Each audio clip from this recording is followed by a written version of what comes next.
my name's Jane Williams. I'm Subject Leader for Equine Science at Hartbury College, and I also teach a lot of the reproductive based modules. I think it's really important when we're looking at our ridden horses, and particularly mares, that we have a really good working knowledge of what the reproductive system is and how the reproductive cycle can impact on ridden behaviour, so we can optimise the management and performance of our horses.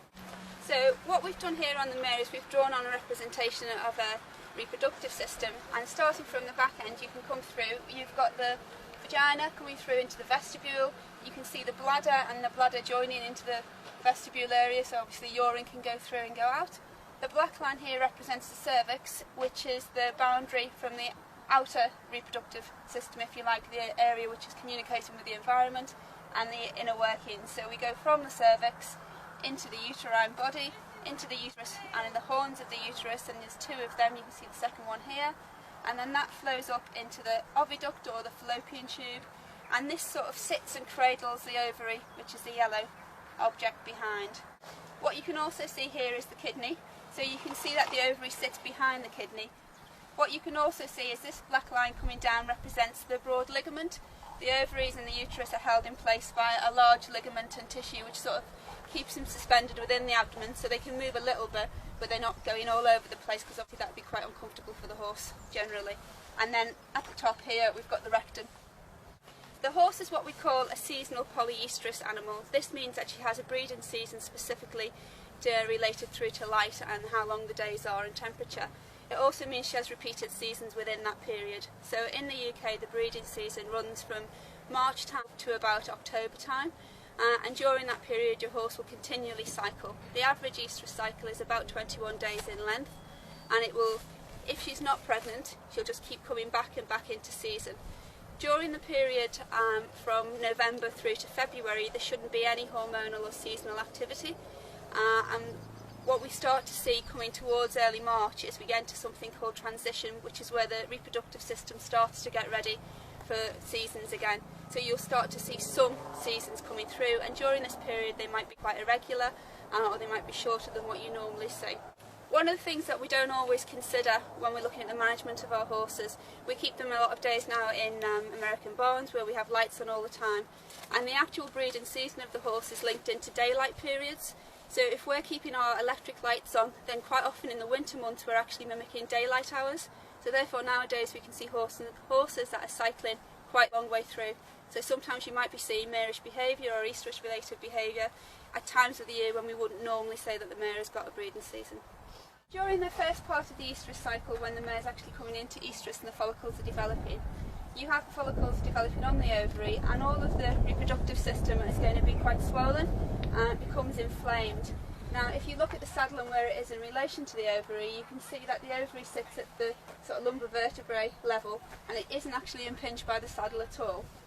What does happen though is, because of all of this swelling and the fluid filling that's going on within the uterus and also within the ovary, it can make the general abdominal area of the mare quite painful.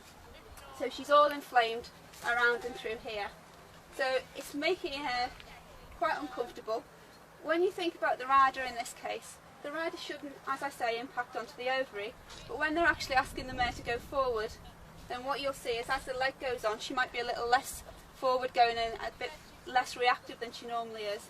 Now if the rider then turns around and keeps putting the leg on and keeps sort of hitting and kicking away, what you can then happen is causing discomfort and pain within the abdomen, so that the mare is less likely to go forward and then may get more stuffy, go backwards, or you might see misbehaviour. She might show what we classically describe as marish behaviours, being a little bit out of sorts.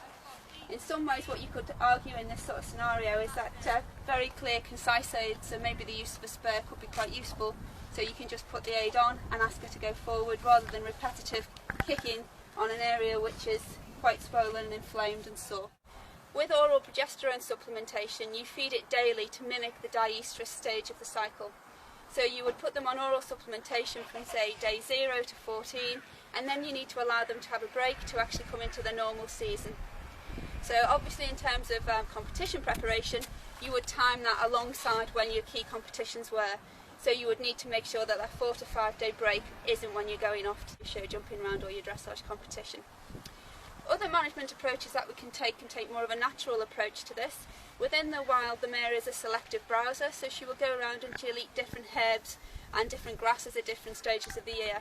Now obviously when she's coming into season and she's got the inflammation going on within the reproductive area, she'll look for herbs which have an anti-inflammatory impact.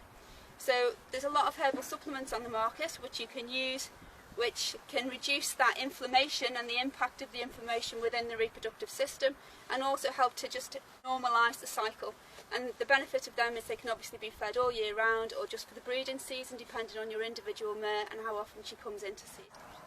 With the nutritional supplements, these are available from commercial feed stores, and you can also again turn for advice to the commercial companies and speak to the helplines and get some extra advice and information about how to manage your mare during the oestrous period. So hopefully this has helped to give you an oversight of the reproductive system in the mare and how that can impact on behaviour and ridden performance. Thank you for listening.